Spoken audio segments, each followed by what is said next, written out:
and welcome to Accessible Globe TV. It seems like an age, and that is because it's been an age, and I apologise. It's mostly health issues and stuff that have caused it. We won't go into that. It's boring. Today we are going to talk about what I consider an interesting topic, and that is the National Disability Insurance Scheme, independence or dignity.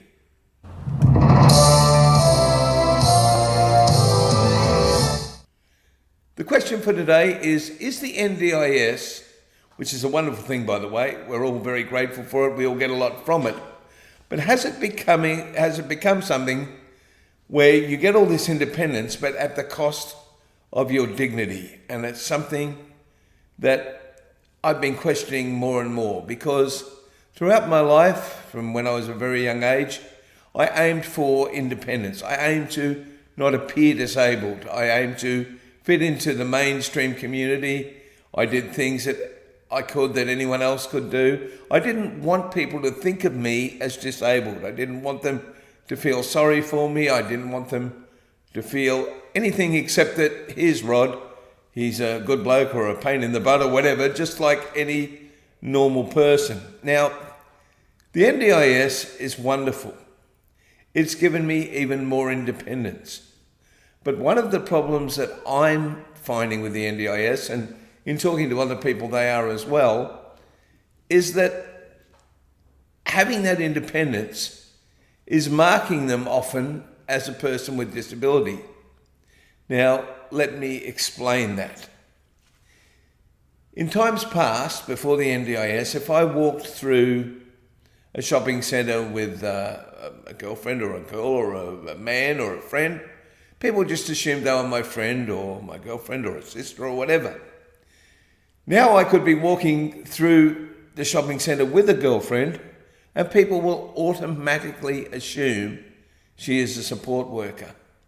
So in some ways, the NDIS has put a focus on disability that is to a detriment, I believe, which I guess we can't have everything perfect, but there must be ways that we can minimise this effect, because I don't like going through the community with people thinking, oh, there's a disabled guy. I've spent all my life trying to not be the disabled guy, all right? So one of the things that's come up in my mind is that oftentimes you see support workers and they're wearing apparel or a uniform with the name of the organisation they are working for. And I am finding this intrusive, undignified, and all sorts of other words I won't go into.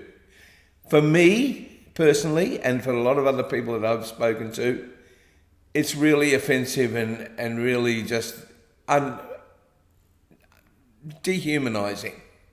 It says, I'm a support worker, I'm here with this guy or girl or person because they are disabled.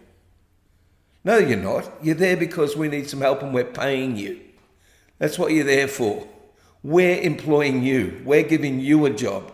We're doing as much for you as you're doing for us. Because if you don't have us, you don't have a wage, you don't have a job. So let's have some dignity for each other. Let's have me or other people that are getting the care really value the care for what it is. Really value the freedom that that care gives you, the opportunities it gives you to be in the community. Be grateful, be happy. But let's also have the provider realise that we're not there to advertise them. We pay for their services through the government, admittedly, but we employ them. We're not there to be a billboard. We're not there for you to look and go, oh, there's another disabled person in a wheelchair. They need help. They need money from the government. Some people think we're, using funds that shouldn't be used, all kinds of things. Look, I know it's difficult. As a young child, I used to go to what was then called the Spastic Centre. I would be picked up in a vehicle that had the Spastic Centre plastered all over it. I hated it. I did not like being labelled as a person with a disability.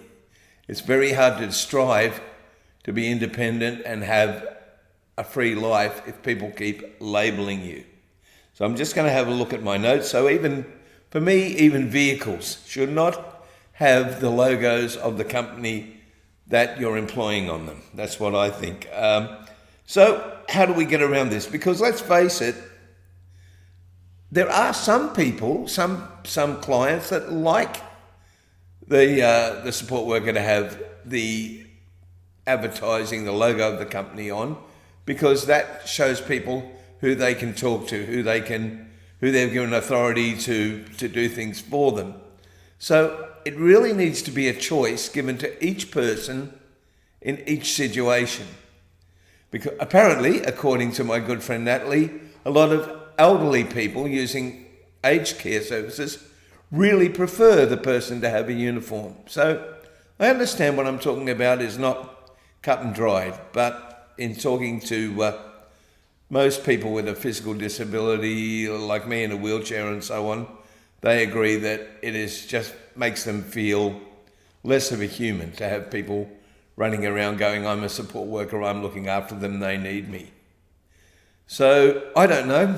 I just wanted to bring it up. I'm just going to have a quick look through my notes and see if there's anything I've missed out. I'm going to talk about this in the future as well. My suggestion is, if you're a support worker and you have a branded shirt or a branded clothing, you always carry alternative clothing that if the person with you would prefer not to have that label following them around, you just quickly slip on that piece of clothing. You make yourself anonymous and everybody's happy. The business still gets the custom, you still get the support, everybody is happy.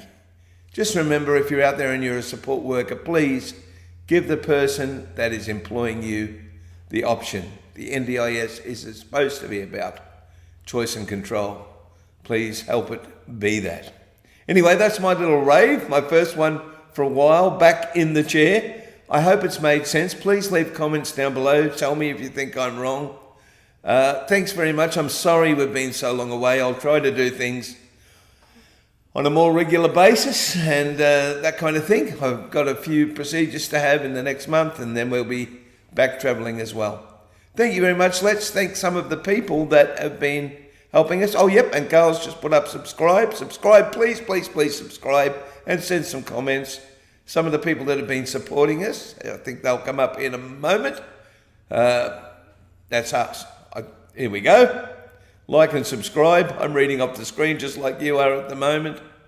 And there's Simple Solutions. There we go. They are terrific. They're an NDIS provider here in Hervey Bay, and they do a lot to help us all the time. Hello World Travel, we do our bookings for our travel through them, and they are terrific if you want help with travel as someone with a disability. Totally mobile, scooters, wheelchairs, bath aids, recliners, everything. And of course, the people that I haven't really been criticising, but I kind of have been pointing out some things, the NDIS. Without the NDIS, I would not be able to have the life I do, and I would not be able to make these programs so easily.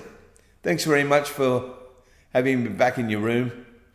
It's been wonderful to be back. I can't wait to be back again. See you later.